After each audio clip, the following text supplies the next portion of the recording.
Hi friends, welcome to NMR study circle. ఈరోజు క్లాస్లో general science part 4లో భాగంగా మనం 20 బిట్స్ గురించి తెలుసుకుందాం. మరిన్ని క్లాసెస్ గురించి మీరు తెలుసుకోవాలంటే ఎన్ఎంఆర్ స్టడీ సర్కిల్ ఛానల్ని సబ్స్క్రైబ్ చేసి పక్కనే ఉన్న బెల్ ఐకాన్ని క్లిక్ చేయండి. ఫస్ట్ బిట్ చూద్దాం. ఇప్పుడు first bit, in the following spice obtained from the root is the following spice obtained from the root అంటే రూట్ నుండి సేకరించే సుగంధ ద్రవ్యాలు ఏంటి అన్నాడు. ఇక్కడ ఫస్ట్ ఆప్షన్ ఏలో టర్మరిక్ ఇచ్చాడు. టర్మరిక్ దేని నుండి సేకరిస్తారంటే అండర్ గ్రౌండ్ స్టెమ్ నుండి సేకరించడం జరుగుతుంది.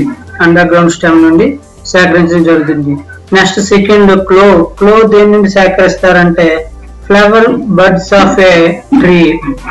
లవంగం దేని నుండి సేకరిస్తారంటే flower buds of a tree యొక్క ఫ్లవర్ బడ్స్ నుండి సేకరించడం జరుగుతుంది. అదేవిధంగా లిన్సీడ్ ఆయిల్ దేని నుండి సేకరిస్తారంటే సీడ్స్ నుండి సేకరించడం జరుగుతుంది. సో మనకు ఫస్ట్ వన్ ఏమి అడిగాడు, రూట్ నుండి సేకరించే సుగంధ ద్రవ్యాలంటే ఈ 4 ఆప్షన్ లో ఏవి ఇవ్వలేదు కాబట్టి answer is none of these. ఇప్పుడు సెకండ్ బిట్ చూద్దాం. The model of DNA structure was founded by. DNA structure ఎవరు కనుక్కున్నారు అంటే ఎవరంటే వాట్సన్ మరియు క్రిక్. అయితే ఇక్కడ ఆప్షన్స్ లో కొంతమంది సైంటిస్టులు ఇచ్చారు, వాళ్ళు ఏం కనుక్కున్నారో చూద్దాం. ప్రీస్ట్లీ ఏం కనుక్కున్నాడంటే ఆక్సిజన్. కనుక్కున్నది ఆక్సిజన్. అదేవిధంగా మార్గాన్ ఏం కనుక్కున్నాడంటే chromosome theory of heredity. Morgan కనుగొన్నది క్రోమోజోమ్ థియరీ ఆఫ్ హెరిడిటీ కనుక్కున్నాడు. నెక్స్ట్ హర్గోవింద్ కరోనా ఏం కనుక్కున్నాడు అంటే జెనెటిక్ కోడ్ కనుక్కున్నాడు. అదేవిధంగా ఆర్టిఫిషియల్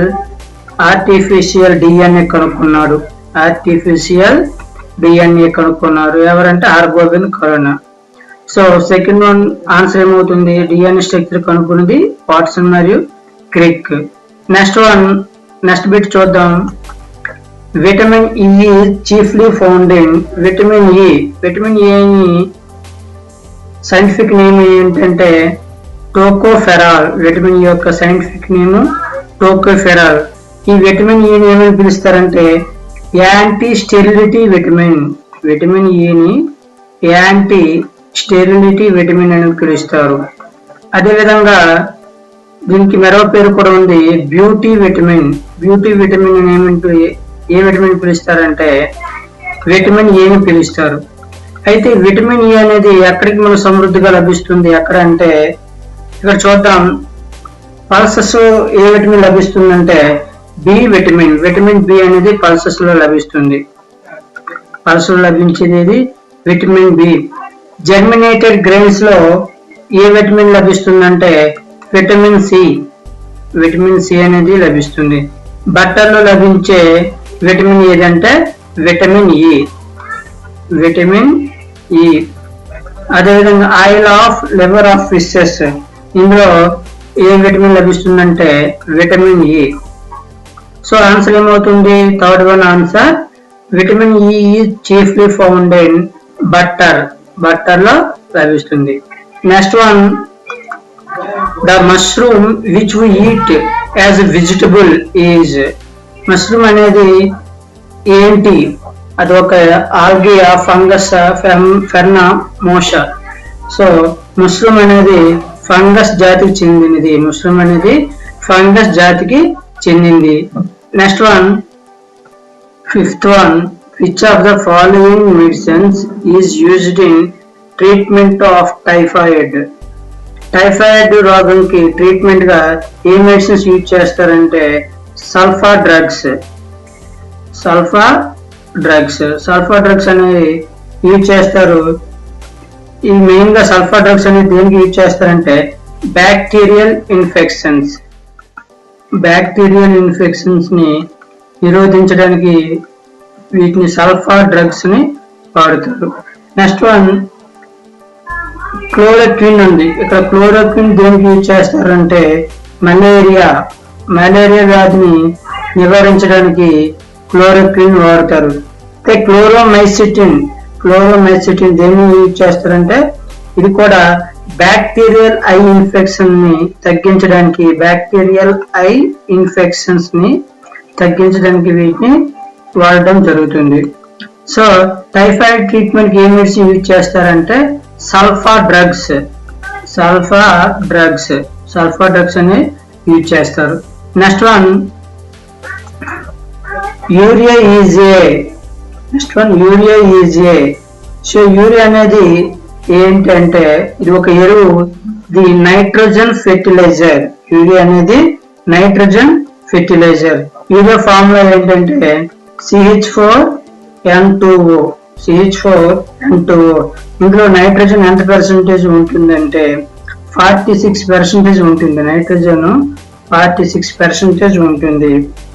ఓకే, దీని chemical name, urea chemical name ఏంటంటే carbamide. Urea chemical name carbamide. Next one archipelago is a. Archipelago అనేది ఒక ఐలాండ్. ఆర్చిపెలాగో అనేది ఒక island. So 7th one option B. Next one చూడండి 8th one for photosynthesis energy is obtained from. Energy ఎక్కడి నుంచి సేకరిస్తారంటే sunlight. ఈ light energy సేకరించి ఫోటోసింథసిస్ ప్రక్రియ ద్వారా ఇది ఏ ఎనర్జీగా మారుతుందంటే కెమికల్ ఎనర్జీగా మారుతుంది. ఏ ఎనర్జీ నుండి ఏ ఎనర్జీ మారుతుందంటే లైట్ ఎనర్జీ నుండి కెమికల్ ఎనర్జీగా మారుతుంది. Next one we see sun before actual sunrise or after sunset due to. అంటే సూర్యోదయానికి ముందు సూర్యాస్తమయం తర్వాత కూడా సూర్యుడు కనిపించడానికి కారణం ఏంటి అంటే రిఫ్రాక్షన్. వాతావరణంలో ఉన్న వివిధ అణువుల యొక్క రిఫ్రాక్షన్ వల్ల ఏం జరుగుతుందంటే సూర్యోదయం ముందు సూర్యాస్తమయం తర్వాత కూడా మనకి సూర్యుడు కనిపిస్తాడు. అయితే డిఫ్రాక్షన్ అనేది దాని యొక్క అప్లికేషన్స్ ఏంటంటే సిడి డివిడీల పైన మనకి డిఫరెంట్ కలర్స్ కనిపిస్తాయి. దానికి కారణం ఏంటంటే లైట్ యొక్క diffraction property. Next one 10th one the dimensions of energy are. dimension formula for example kinetic energy తీసుకుంటే K = ½ mv² ఫార్ములా ఉన్నది. సో m యొక్క డైమెన్షన్ ఫార్ములా p యొక్క dimension formula LT⁻⁻1² that equal to mL²T⁻². So kinetic energy యొక్క dimension formula mL²T⁻². అదేవిధంగా potential energy తీసుకుంటే potential energy formula mgh. So m యొక్క dimension formula g యొక్క dimension formula LT⁻², h యొక్క dimension formula L. So total potential energy యొక్క dimension formula mL²T⁻². So answer ఏమవుతుంది? The dimension formula of energy are mL²T⁻². So అదేవిధంగా work కూడా same dimension formula ఉంటుంది. Energy యొక్క dimension formula, work యొక్క dimension formula రెండు కూడా ఒకే డైమెన్షన్ ఫార్ములాను కలిగి ఉంటాయి. Next one the vector quantity is. Vector quantity ఏది అంటే యాంగులర్ మూమెంటం. ఇక్కడ వెక్టర్ క్వాంటిటీ అంటే ఏంటంటే ఉండాలి అంటే దీనికి మ్యాగ్నిట్యూడ్ ఉండాలి, డైరెక్షన్ కూడా ఉంటాయి, దాన్ని వెక్టర్ అంటారు. అదే స్కేలార్ అంటే ఓన్లీ మ్యాగ్నిట్యూడ్ ఉంటుంది వితౌట్ డైరెక్షన్ ఉండదు. వాటిని ఏమంటారంటే స్కేలార్ అంటారు. ఇక్కడ వెక్టర్ క్వాంటిటీ ఏదంటే angular momentum, pressure, work, power ఈ మూడు కూడా scalar physical quantities. Pressure, work, power ఈ మూడు కూడా scalar physical quantities. Next one, the maximum number of electrons in the second orbit of an element. Second orbit లో ఉన్న maximum number of electrons ఎన్ని అంటే 8 electrons ఉంటాయి. 8 electrons ఉంటాయి ఇది సెకండ్ ఆర్బిట్ లో. అదే ఫస్ట్ ఆర్బిట్ లో ఎన్ని ఎలక్ట్రాన్స్ ఉంటాయంటే 2. సెకండ్ ఆర్బిట్ లో ఎన్ని ఉంటాయంటే 8. థర్డ్ ఆర్బిట్ లో ఎన్ని ఎలక్ట్రాన్స్ ఉంటాయంటే 18. థర్డ్ ఆర్బిట్ లో ఎన్ని ఎలక్ట్రాన్స్ ఉంటాయంటే 18. సో 12th వన్ ఆన్సర్ ఏమవుతుంది? The maximum number of electrons in second orbit is 8 electrons. Next one, dolomite is an ore of. Dolomite అనేది దేని యొక్క ఓర్ అంటే మెగ్నీషియం. మెగ్నీషియం యొక్క ఓర్ ఏది? Dolomite. So dolomite is an ore of magnesium. So carnallite, magnesite also magnesium యొక్క ores. అదే zinc యొక్క ఓర్స్ ఏంటంటే జింక్ బ్లెండ్ మరియు జింకైట్ ఈ రెండు కూడా జింక్ యొక్క ఓర్స్. అదేవిధంగా లెడ్ యొక్క ఓర్స్ ఏంటంటే గెలీనా మరియు ఆంగ్లిసైట్. ఇవి లెడ్ కనిజం యొక్క ఓర్స్ అంటే ధాతువులు. అదేవిధంగా ఐరన్ ఓర్స్ ఏంటి? ఐరన్ ఓర్స్ ఏంటంటే మ్యాగ్నసైట్, అదేవిధంగా హెమటైట్ మరియు సిడరైట్,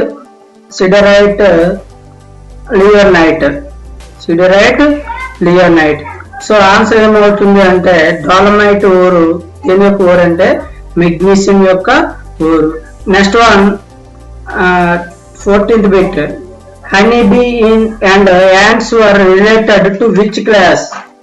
హనీ బీ మరియు యాంట్స్ అనేవి ఏ క్లాసు సంబంధించినవి అంటే ఆ రెండు ఏ వర్గానికి చెందుతాయి అంటే ఈ రెండు కూడా ఇన్సెక్ట్ వర్గానికి చెందుతాయి, honey bee and ants.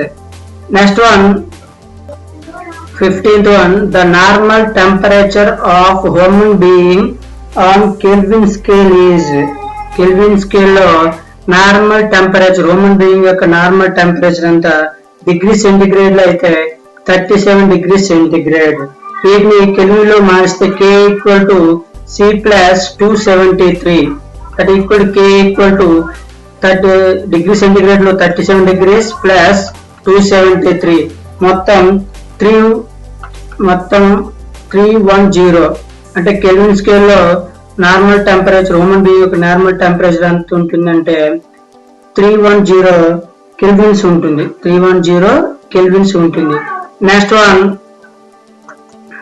Which of the following pollutes the air in metro cities? Metro cities లో ఎక్కువగా ఏ రకమైన పొల్యూషన్ అనేది ఉంటుంది అంటే వాహనాల నుండి వెలువడే కాలుష్యం ద్వారా లెడ్ అనేది ఎక్కువగా బయటకు వస్తుంది. సో లెడ్ తో కాలుష్యం అనేది ఎక్కువగా ఉంటుంది. నెక్స్ట్ వన్ చూద్దాం, 17th one, if the length of a simple pendulum is doubled. Length అనేది డబుల్ అయితే, సింపుల్ పెండ్యులం లో లెంత్ అనేది డబుల్ అయితే ఫ్రీక్వెన్సీ ఏమవుతుంది? So formula T equal to 2pi root over L by G. T equal to 2pi root over L by G. ఇది time period, simple pendulum frequency యొక్క time period formula. అయితే ఇక్కడ length increase అవుతుంది, length double అయితే ఏమవుతుంది? Time period కూడా double అవుతుంది. కానీ ఫ్రీక్వెన్సీకి టైం పీరియడ్ కి రిలేషన్ ఏంటంటే F equal to 1/T. So frequency double అయింది, అదే టైం పీరియడ్ డబుల్ అయింది కాబట్టి ఫ్రీక్వెన్సీ ఏమవుతుందంటే తగ్గుతుంది. ఫ్రీక్వెన్సీ అనేది తగ్గుతుంది. ఎందుకు? టైం పీరియడ్ డబుల్ అయింది కాబట్టి, ఎందుకంటే రెండింటికి ఇన్వర్స్ ప్రపోర్షనాలిటీ ఉంది కాబట్టి. సో నెక్స్ట్ బిట్ చూద్దాం. 18th, which of the following metals reacts quickly with oxygen? ఏదంటే ఇక్కడ మెగ్నీషియం అనేది ఇక్కడ ఇచ్చిన దాంట్లో ఆక్సిజన్ తో వేగంగా రియాక్ట్ అవుతుంది. అయితే మోస్ట్ రియాక్టివ్ మెటల్ ఏది? మోస్ట్ రియాక్టివ్ అంటే ఏదంటే lithium. Most reactive metal lithium. Lithium అనేది ఎక్కువగా రియాక్ట్ అవుతుంది. లెస్ రియాక్టివ్ ఏదంటే platinum. Less reactive platinum. Next చూడండి 19th one. Which of the following hormone is prepared by uterus during fertilized egg implantation? గర్భాశయంలో పిండ ప్రతిష్టాపన జరిగేటప్పుడు ఏ హార్మోన్ రిలీజ్ అవుతుంది అంటే ఆస్ట్రోజన్ అనే హార్మోన్ రిలీజ్ అవుతుంది. ఓకే, పిండ ప్రసవానికి ఎగ్ రిలీజ్ అవ్వడానికి ఏ హార్మోన్ ఉపయోగపడుతుందంటే ఆక్సోటోసిన్. అదేవిధంగా ఆస్ట్రోజన్, ప్రొజెస్టెరాన్ కూడా, ఈ రెండు కూడా ఇది పిండ ప్రతిష్టాపనకి ఉపయోగపడే హార్మోన్స్ ఇవి. Next one 20. At high altitudes the red blood cells, అంటే ఎక్కువ ఎత్తులో రెడ్ బ్లడ్ సెల్స్ ఏమవుతాయి అంటే అవి ఇంక్రీజ్, వాటి యొక్క సైజ్ ఇంక్రీజ్ అవుతాయి. కారణం ఏంటంటే